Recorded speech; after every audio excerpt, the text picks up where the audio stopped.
Top couple is a bit sweet episode 63।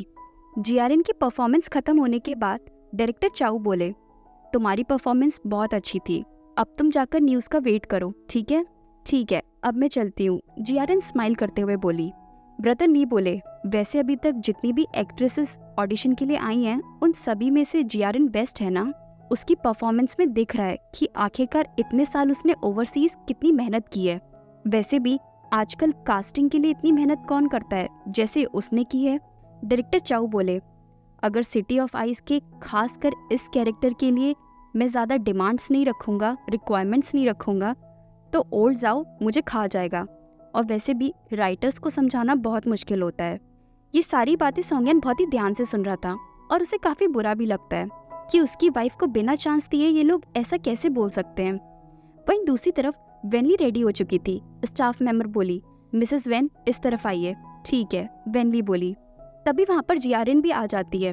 Vainly को ready देखकर GRN उदास होकर बोलती है, मानना पड़ेगा राइटर जाओ को, वो सही थे, तुम इस कैरेक्टर से काफ़ी मैच करती हो।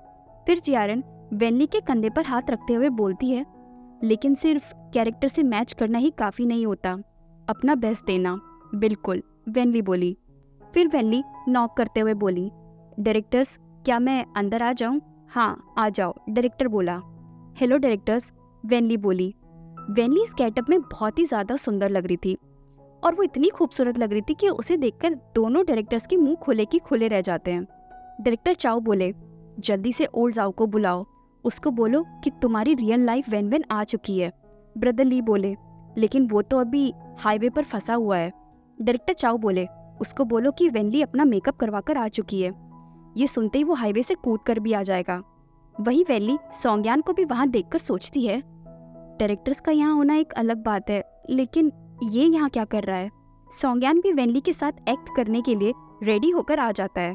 डायरेक्टर बोले, चलो देखते हैं कि अब तुम दोनों कौन सा सीन परफॉर्म करोगे। डायरेक्टर चाओ आगे बोले, टिंग फैंग से पहली मुलाकात का जो सीन है तुम दोनों उसे एक्ट करो, यान अपनी वाइफ की हेल्प करो। ठीक है, सोंगयान बोला। स्टोरी कुछ इस तरह है। टिंग फैंग जर्नल का एक लौता बेटा जो रिसेंटली अपनी अब्रॉड से पढ़ाई पूरी कर कर वापस आया है। वो बहुत ही ज़्यादा यंग और हैंडसम है। इस वक्त उसकी शादी पर सिटी की सारी लड़कियों की नज़रें हैं, लेकिन उसका दिल एक ऐसी औरत पर आया है जो ब्रॉथल में रहती है, जो एक प्रोस्टिट्यूट है। टिंग फैंग का उस औरत के प्रति सच्चा प्यार देखकर सभी लोगों को काफ़ी जेलसी भी होती है। हालांकि ये सिर्फ एक प्यार करने का दिखावा है, अपने काम को अंजाम देने का। और इन दोनों की पहली मुलाकात ब्रॉथल में हुई थी, जहां टिंग फैंग दरवाजे पर खड़ा हुआ था और एक बहुत ही खूबसूरत सी औरत डिम लाइट में बैठकर सिगार पी रही थी। सीन शुरू होता है। वेनली बोली, तो तुम आ गए कस्टमर। पीछे से डायरेक्टर चाओ बोले, रुकना मत, बस सीन को कंटिन्यू करो। फिर वेनली सोंगयान का हाथ पकड़कर बोली, नर्वस होने की ज़रूरत नहीं है, क्या तुम्हारा ये पहली बार है? सोंगयान थोड़ा शर्माते हुए बोला, हाँ।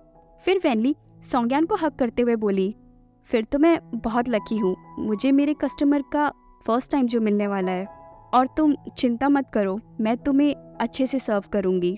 फिर सोंगयान वेनली का हाथ पकड़ के सोचता है, जब इसे हम्बल होने के लिए बोलो तब तो ये बहुत गुस्सा करने लगती है, और अब देखो ये कितना चीज़ी एक्ट कर रही है, जो इसके मन में आ रहा है वो ये बस बोली जा रही है। फिर वेनली बहुत ही सीड्यूसिंग आवाज़ में सोंगयान के कान में धीरे से बोलती है, मैं ये गारंटी देती हूँ कि तुम्हारी डी मेरे अंदर बहुत ही आराम से जा सकती है। बाकी तो आप लोग समझ ही गए होंगे कि यहाँ डी का क्या मतलब है। टिंग फैंग हैरान था कि आखिर ये ऐसा क्यों बिहेव कर रही है। तभी वो नोटिस करता है कि दरवाजे के बाहर कान लगा के कोई उनकी बातें सुन रहा है। इसीलिए जो टिंग फैंग अभी तक इतना शर्मा रहा था वो भी एक प्ले बॉय की तरह एक्ट करना शुरू कर देता है। सोंगयान वेनली को अपनी गोद में बिठाता है और बोलता है, तो तुम क्या कह रही थी अभी, मेरी डी, तो क्या तुम उसे टेस्ट करोगी? फिर वेनली थोड़ा सा शर्माते हुए बोली, और सोंगयान आगे बोला, मैं यहाँ बस 2 दिन रुकने वाला हूँ, उसके बाद मैं तुम्हें अपने साथ घर ले चलूँगा, इसलिए तुम तैयार रहना। मैं समझ गई, मैं तुम्हारा वेट करूँगी, वेनली बोली। सीन खत्म हो जाता है। वेनली डायरेक्टर से बोली, डायरेक्टर सीन यहीं पे ख़त्म हो चुका है, तो क्या अब मैं उठ जाऊँ? डायरेक्टर चाओ बोले, हाँ हाँ बिल्कुल। वेनली सोंगयान से बोली, तुमने काफ़ी अच्छा किया। वही डायरेक्टर चाओ बोले, तुम दोनों ने बहुत अच्छी एक्टिंग की, क्या तुम दोनों एक और सीन परफॉर्म कर सकते हो? श्योर, वेनली बोली। डायरेक्टर चाओ बोले, तो तुम दोनों ये किडनैपिंग का सीन परफॉर्म करो।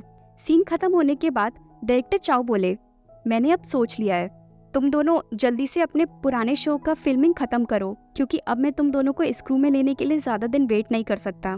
ये सुनकर तो वेनली बहुत ही खुश हो जाती है। तभी वहाँ पे राइटर जाओ आ जाते हैं और बोलते हैं, क्या तुम दोनों का सीन खत्म हो गया?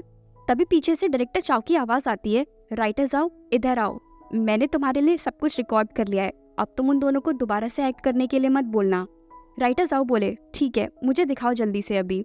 वही वेनली सौंग्यान को खींच कर ले जाते हुए बोलती है, जल्दी से चलो वरना हमें यहाँ पे फिर से ओवर टाइम करना पड़ेगा।